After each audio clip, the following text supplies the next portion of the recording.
Hello, and thank you for listening to this episode of the Moore's October Rants.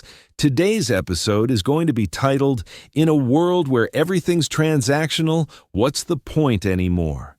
There's this strange quiet that hits you when you realize how little anything costs anymore, not in money, but in effort. People talk about how convenient everything's become, like that's automatically good, like faster means better. But all that speed did was kill the slow burn that used to make things feel real. You used to have to earn closeness with someone. There was tension in it, electricity in the waiting. Now you just pull out your phone, scroll, and there it is. Intimacy with a price tag. There's no mystery in a world where desire's on demand. Before, you'd talk to someone for weeks, maybe months.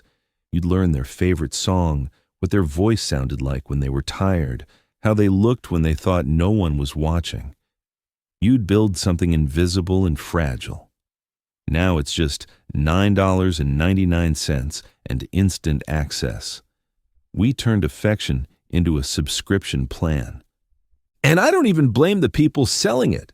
Everyone's trying to survive. It's the buyers that kill me. The idea that connection isn't something you make anymore. It's something you rent. The work, the awkwardness, the waiting.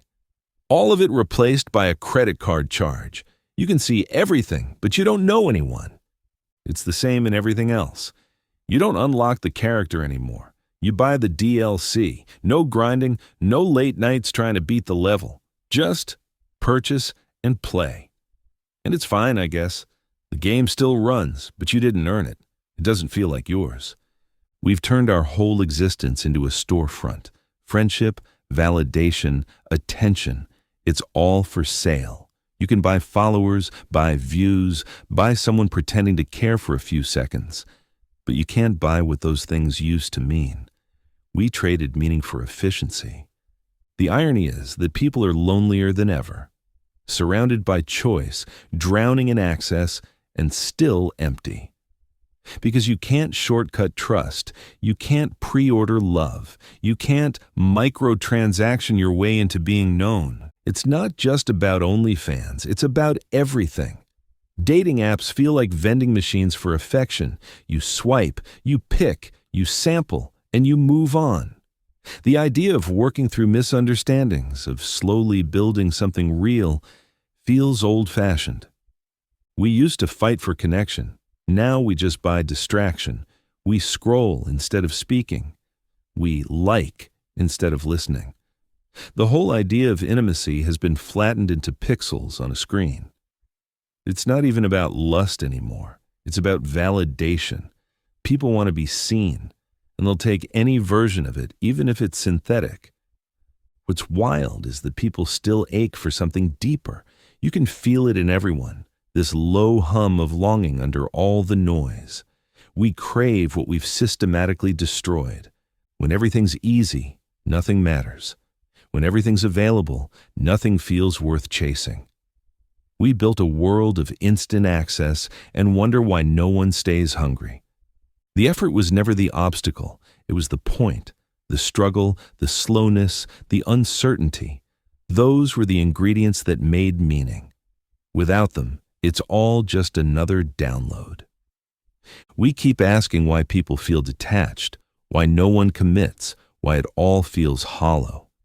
Maybe it's because we've turned every form of intimacy into a transaction.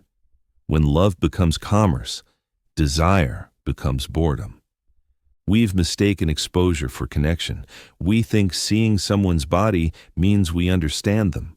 But you can see everything and still know nothing. And maybe that's the saddest part, how close we can be and still be strangers. Technology didn't ruin us. We did. We used it to erase the very friction that gave things texture. We made the world too smooth, too fast, too clean. You can buy the fantasy, but you can't fake the meaning. Meaning only comes from time, effort, and risk. It's forged in discomfort, not purchased with convenience. Maybe one day people will get tired of the shortcut. Maybe they'll crave the old way again, the kind where you talk until the sun comes up, where nothing is guaranteed and everything's fragile. where connection isn't a transaction and silence isn't something to fill, but something to feel, where you build trust slowly, like stacking stones in a river, and every glance, every pause, every word has weight because it wasn't filtered, rehearsed, or optimized. It was real. Maybe they'll remember what it felt like to be unsure, to not know where something was going and to stay anyway, to sit in the discomfort of not being chosen yet, not being known yet, and still show up.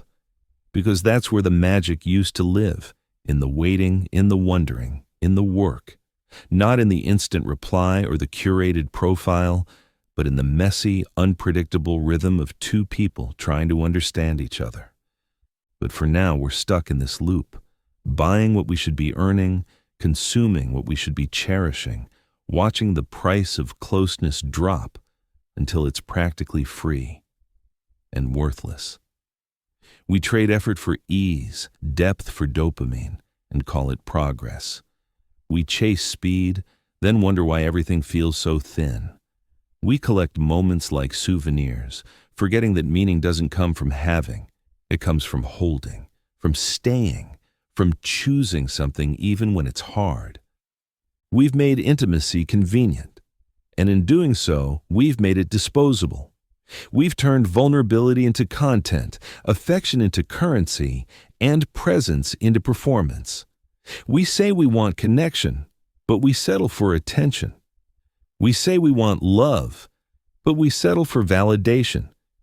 And then we wonder why it doesn't feel like enough, why it doesn't last, why it doesn't heal.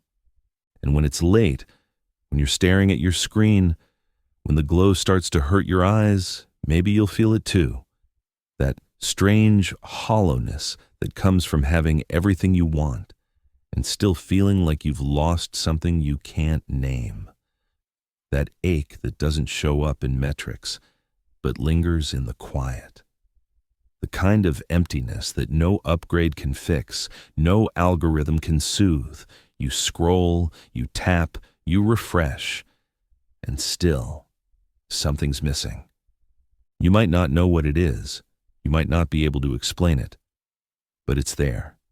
That subtle grief for something slower, something deeper, something earned.